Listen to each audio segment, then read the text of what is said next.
ನಮ್ಮ ಜೈಲಲ್ಲಿ 2 ರೀತಿ ಜನ ಇದ್ದಾರೆ. 80% ಈ ಜೈಲಲ್ಲಿದ್ದವರೆಲ್ಲರೂ ಕೂಡ ಯಾವುದೋ ಒಂದು ರೀತಿಯಲ್ಲಿ ಡ್ರಗ್ಸ್ ಜೊತೆಗೆ ಎಫೆಕ್ಟ್ ಆಗಿದ್ದಾರೆ. ಒಂದು ಈ 120 ಜನ ಪೆಡ್ಲರ್ಸ್, ಅಥವಾ 2ನೇ ಬ್ಯಾಚ್ ಈ 120 ಜನರು ಕೊಟ್ಟಂಥ ಡ್ರಗ್ಸ್ ತೊಗೊಂಡು ಆ ಇನ್ಫ್ಲೂಯೆನ್ಸಲ್ಲಿ ಏನೋ ಒಂದು ಅಫೆನ್ಸ್ ಮಾಡಿದಂಥವ್ರು. ಮಾತಾಡ್ತಾ ಇದ್ದಾಗ ಅವ್ರು ಹೇಳ್ತಾರೆ, ಎಲ್ಲರೂ ಏನು ಗೊತ್ತಿಲ್ಲ ಸರ್, ಏನೋ ನಶೆಯಲ್ಲಿ ಮಾಡಿಬಿಟ್ಟಿದ್ದೀನಿ ಅಂತ ಹೇಳಿ. ಸೊ ಯಾರೇ ಆವಾಗ ಅನ್ನಿಸ್ತದೆ, ನಾಳೆ ಬೆಳಗ್ಗೆ ಇಲ್ಲಿದ್ದ ಯಾರು ಬೇಕಾದರೂ ಕೂಡ ಆ ಪರಿಸ್ಥಿತಿಯಲ್ಲಿ ಹೋಗಿ ಅಲ್ಲಿರಲಿಕ್ಕೆ ಒಂದು ಅವಕಾಶ ಇದೆ. ಕಾರಣ ಏನಂದರೆ, ನಮ್ಮಲ್ಲಿ ಇದ್ದಂಥ ಒಂದು ಥಿಂಕಿಂಗ್ ಪವರ್ ಅದನ್ನು ನಾವು ಕಲ್ಕೊಳ್ತೀವಿ ಡ್ರಗ್ಸ್ ಇನ್ಫ್ಲುಯೆನ್ಸಲ್ಲಿ.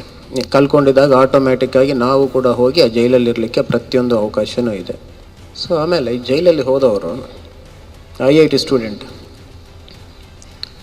ಸರ್ ನಾನೀಗ ಹೊರಗಡೆ ಬಂದ್ಬಿಟ್ಟು ಏನಾದರೂ ಒಳ್ಳೇದು ಮಾಡಿಕೊಂಡು ಹೋಗ್ಬೇಕು ಅನ್ಕೊಳ್ತೀನಿ ಸರ್, ಒಂದು ಒಳ್ಳೆಯ ಕಂಪನಿ ಮಾಡೋದು, ಕೆಲಸಕ್ಕೆ ಹೋಗೋದು ಮಾಡಬೇಕಂತ ಹೇಳ್ತಾನೆ. ಬಟ್ ಅನ್ಫಾರ್ಚುನೇಟ್ಲಿ ಅವನು ಸಿಕ್ಕಿದ ಕೇಸ್ ಯಾವ ರೀತಿ ಇದೆ ಅಂದರೆ, 10 ವರ್ಷ punishment minimum, up to 20 years or life, ಅದಕ್ಕೆ ಪನಿಷ್ಮೆಂಟ್ ಆಗುತ್ತೆ. ಈ ಕೇಸಸ್ಸಲ್ಲಿ ಒಂದು ಸಲ ನಮಗೆ ಡ್ರಗ್ ಕೇಸಲ್ಲಿ ಪೆಡ್ಲರ್ ಆಗಿ ಸಿಕ್ಕಿದರೆ ಕನಿಷ್ಠ 6 ತಿಂಗಳು ಬೇಲಿಗೆ ಬೇಕು. ಅದು ಕೂಡ ಅದೃಷ್ಟ ಸರಿ ಇದ್ದರೆ ಬೇಲ್ ಸಿಗ್ತದೆ, ಇಲ್ಲದ್ರೆ ಸಿಗೋದಿಲ್ಲ. ಪೊಲೀಸರು ಏನಾದ್ರು ತಪ್ಪು ಮಾಡಿದರೆ, ನಮ್ಮ ರೀತಿ ಈಗೇನು ಪ್ರೊಸೀಜರಲ್ಲಿ ಲ್ಯಾಬ್ಸ್ ಕೂಡ ಮಾಡ್ತಾ ಇಲ್ಲ, ಬೇಲ್ ಸಿಗೋದು ಕೂಡ ಅಸಾಧ್ಯವಾಗಿರ್ತದೆ ಎಲ್ಲರಿಗೂ ಕೂಡ. 1 ಸೆಕೆಂಡ್ ನಾವು ಒಂದು ತಪ್ಪು ಡಿಸಿಷನ್ ತೊಗೊಂಡು ಬೇರೆಯವರಿಗೆ ಡ್ರಗ್ಸ್ ಸಪ್ಲೈ ಮಾಡಲಿಕ್ಕೆ ಹೋದರೆ ಏನಾಗತ್ತಂದರೆ, ನೆಕ್ಸ್ಟ್ 10 ವರ್ಷ ಜೈಲಲ್ಲಿ ಇರ್ತೀರಿ. ನೀವು 25 ವರ್ಷ ಕಷ್ಟಪಡಿ ಯಾವ ಇಂಜಿನಿಯರ್ ಆಗಿದ್ದರೂ ಕೂಡ, ಡಾಕ್ಟರ್ ಆಗಿದ್ದರೂ ಕೂಡ, ಏನೇ ಆಗಿದ್ದರೂ ಕೂಡ ಬಾಕಿ ಲೈಫ್ ಕ್ಲೋಸ್ ಆಗುತ್ತೆ.